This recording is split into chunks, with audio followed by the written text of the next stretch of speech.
साहब, वो घर तो बहुत दिनों से खाली पड़ा है और उस घर में कोई भी रहना नहीं चाहता। सुना जाता है कि एक औरत ने उस घर में फांसी लगा ली थी और उस घर में उसी की आत्मा का वास है।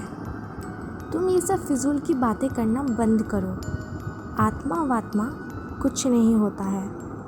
राघव ने टैक्सी ड्राइवर को डपटते हुए कहा। राघव का पिछले हफ्ते ही माला गांव में तबादला हुआ था। पूरे हफ्ते नया घर तलाशने के बाद एक ही घर उसे मिला था जो कि बिकाऊ में था। उसने जल्द ही वो घर खरीद लिया।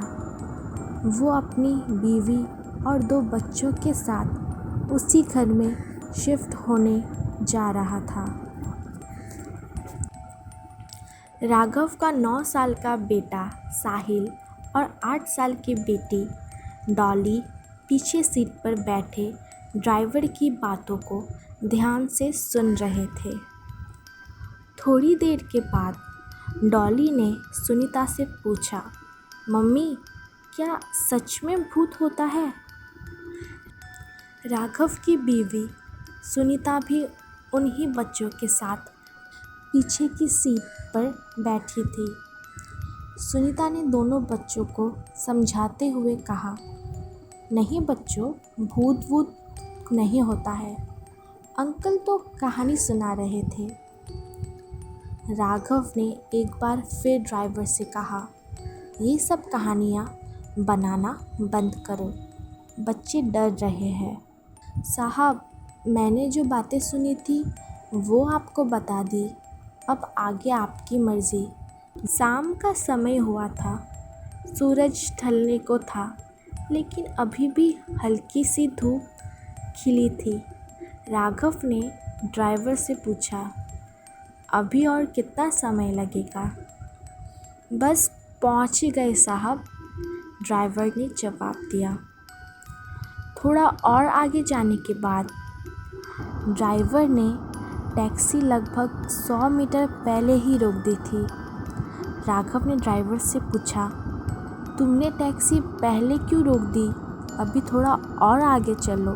साहब, अब मैं और आगे नहीं जाऊंगा, भले ही आप मेरे पैसे काट दीजिए। राघव ने उससे ज़्यादा बहस नहीं की और उसका किराया दे दिया। ड्राइवर ने उनके दोनों बैग छत से ही उतार दिया और टैक्सी मोड़कर फिर से वापस चला गया। सड़क बिल्कुल ही सुनसान हो गई थी। दूर दूर तक कोई भी नज़र नहीं आ रहा था। सूरज भी डूब चुका था। राघव और सुनीता दोनों ने एक एक बैग उठा लिया। फिर दोनों अपने नए घर की ओर बढ़ने लगे। थोड़ी ही दूर में वो मेन गेट पर पहुंच गए। गेट पर जंग खाया हुआ पुराना ताला लटक रहा था। तभी न जाने कहां से उनके पास एक बूढ़ी औरत आ गई। हाथ में लाठी लिया था। उसके बाल उलझे से थे। चेहरे पर काफ़ी झुर्रियाँ पड़ी हुई थी। उस बूढ़ी औरत ने उनसे पूछा, तुम लोग कहाँ जा रहे हो? राघव ने उसे बताया, हम लोग तो इस घर में रहने के लिए आए हैं।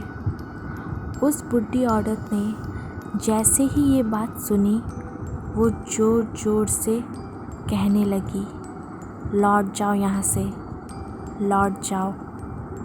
वो किसी को नहीं छोड़ेगी। यहाँ जो कोई भी आता है ज़िंदा वापस लौट कर नहीं जाता।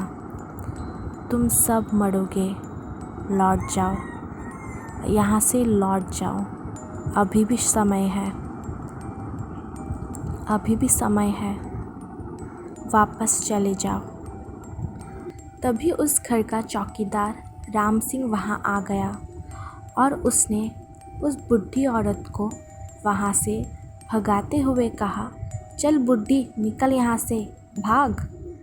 कुछ भी बकती रहती है, पागल कहीं की।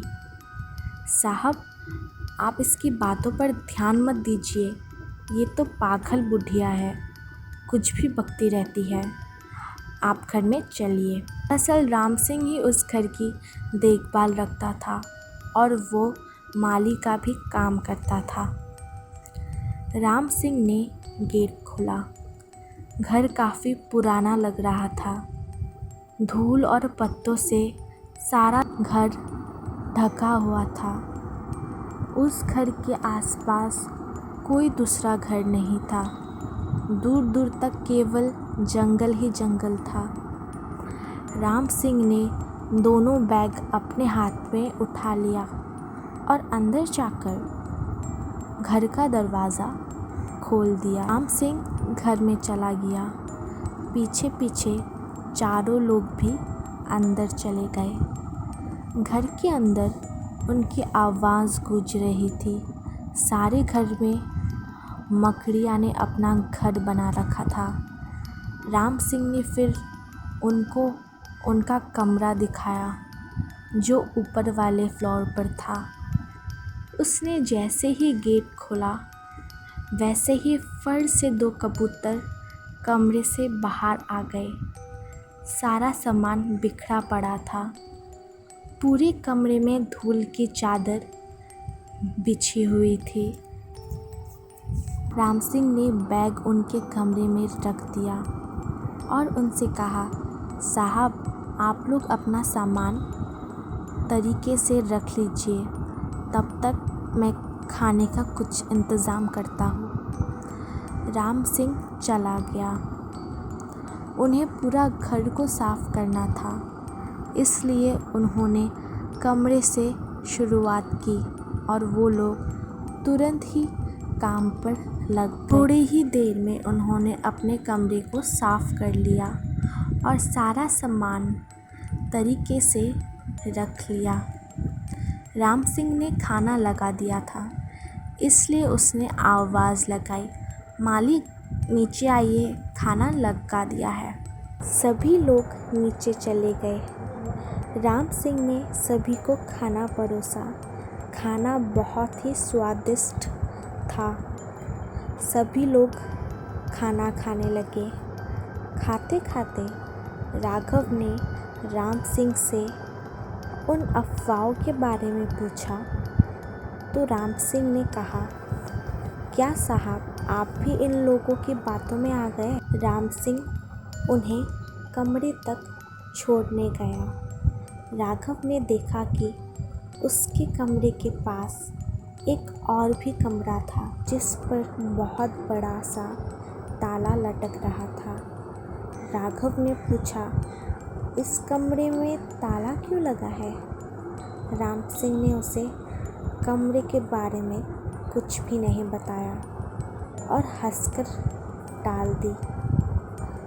राम सिंह ने राघव से कहा, साहब, मुझे इस कमरे के बारे में कुछ नहीं पता, बस आप इस कमरे के अंदर मत जाना और ना ही इसे खोलने की कोशिश करना।